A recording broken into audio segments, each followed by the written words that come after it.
ইতিহাস পড়তে কিন্তু অনেক সময় লাগে। আমি আপনাদেরকে 10 মিনিটে কারবালার ইতিহাস বলছি। নবীজি সাল্লাল্লাহু আলাইহি ওয়াসাল্লাম ইন্তেকাল করলেন। এরপরে খেলাফতের দায়িত্ব পেলেন হযরত আবু বকর রাদিয়াল্লাহু তাআলা আনহু। তিনি 2 বছর সুন্দরভাবে খেলাফতের দায়িত্ব পালন করলেন। এরপর তিনি অসুস্থ অবস্থায় মারা গেলেন।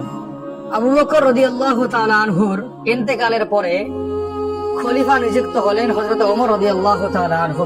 তিনি 10 বছর 6 মাস 3 দিন খেলাফতের দায়িত্ব পালন করলেন। তিনি ফজরের নামাজে দাঁড়িয়েছেন, পিছন থেকে অগ্নি পূজকদের দাস আবু লুলিয়া ফিরোজ নামের একজন ব্যক্তি তাকে হত্যা করে ফেলে এবং তিনি শহীদ হয়ে যান। এরপরে খেলাফতের দায়িত্ব আসে হযরত ওসমান রাদিয়াল্লাহু তাআলা আনহুর কাছে। তিনি 12 বছর এই খেলাফার দায়িত্ব পুরোপুরি পালন করেন, কিন্তু তার সময়ে কিছু বিদ্রোহী গোষ্ঠী তৈরি হয়ে গেছিল। এই বিদ্রোহী গোষ্ঠীরা হযরত ওসমান রাদিয়াল্লাহু তাআলা আনহুর বাড়িতে ঢুকে তাকে পিটিয়ে হত্যা করে। তিনি কোরআন তেলাওয়াত করতে করতে এই দুনিয়া থেকে বিদায় নেন। এরপরে হযরত আলী রাদিয়াল্লাহু তাআলা আনহু খেলাফতের দায়িত্ব নিবেন।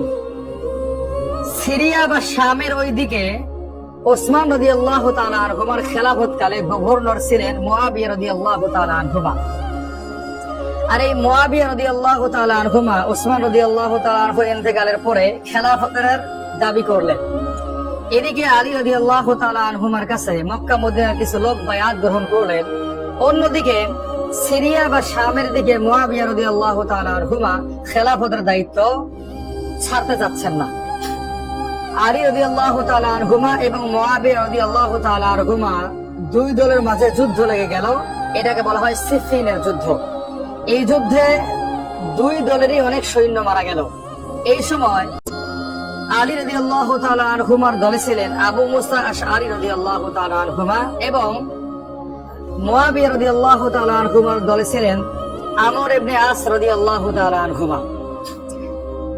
এই দুই দলে একটা চুক্তি করলো যে আমরা মারামারি করব না, আমরা কাটাকাটি করব না, আমরা দুই দলে একটি সমাধানের ভিতরে যাব। এবার এই দুই দলকে সমাধান করার জন্য তৃতীয় আরেকটা দল তৈরি করা হলো।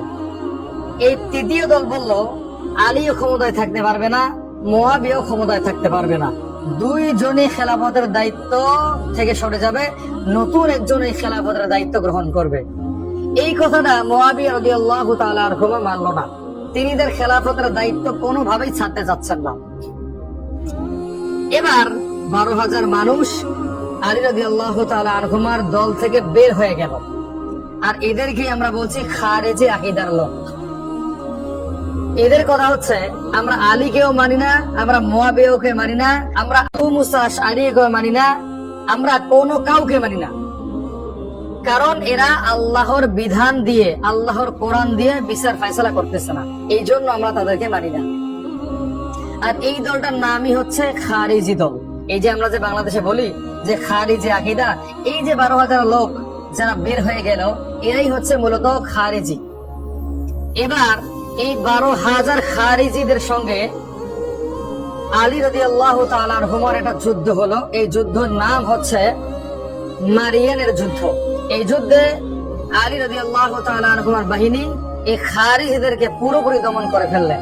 কিন্তু খারিজিদের ভিতরে আরো অনেকে বেঁচে ছিল ওই সময়। এরা একটা পরিকল্পনা করলো যে একই দিনে আলী রাদিয়াল্লাহু তাআলা আনহুকে হত্যা করবে, আবু মুসা আশআরী রাদিয়াল্লাহু তাআলা আনহুকে হত্যা করবে, মুআবিয়াকে হত্যা করবে এবং আমর ইবনে আস রাদিয়াল্লাহু তাআলা আনহুকে হত্যা করবে। 17ই রমজান তারা একটা দিন ঠিক করলো। এই দিনে 4 জন 4 স্থান থেকে একই সঙ্গে 4 জন সাহাবীকে হত্যা করে ফেলবে। এবার আলী রাদিয়াল্লাহু তাআলা আনহু ফজরের নামাজে যাচ্ছেন, তাকে পিছন থেকে আঘাত করা হলো এবং তিনি ডেড।